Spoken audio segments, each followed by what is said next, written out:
काय आलं रे नंदी? आ अरे युद्धात झालेल्या जखमेत कधी एक ना दागिना नाही, फक्त तो दागिना असा छातीव पाहिजे, कुठंतरी पाठीव नाही.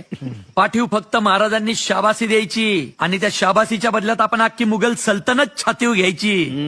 कुठल्या बी मराठ्याची जिंदगी बस इतकीच अशी छातीपाठीच्या मधी. काय जमल का? राव शब्द आहे तुम्हाला. जर का कधी येळच आली तर छातीची चाळण करल, पण पाठीची गाळण नाही उदानारा. बघू हेर खात्यातल्या माणसाला जमतंय का? का नाही जमणार?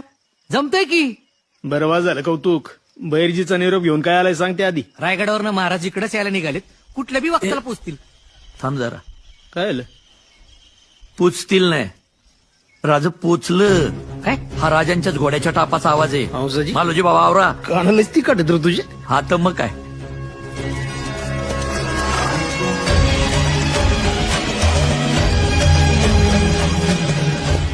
राजा मुजरा घ्यावा. हंसाजी, महाराज इथवर का आले असा प्रश्न नाही पडला तुम्हाला? बहलोल खानाला तोडायचा आदेश असेल तर राजा तुम्ही रायगडावर पोचायच्या त्या खानाचं मुंडकं तुमच्या पायावर टाकीन. राजा आदेश द्या. हौसाची मोहिते, स्वराज्याला आता कुठल्या खानाच्या शिराची नाही तर तुमच्यासारख्या शूराची गरज आहे. राज उद्या पहाटे परशुरामाच्या मंदिरी सरसेनापती पदाची वस्त्र आणि तरवार देऊन प्रतापरावांचा वारसा तुमच्या खांद्यावर दिला जाईल.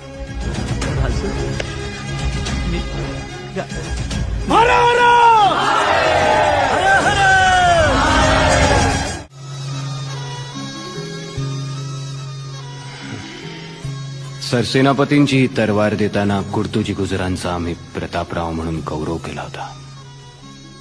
आजपासून हौसाची मोहिते या खंबीर स्वराज्याचे हंबीरराव म्हणून ओळखले जातील.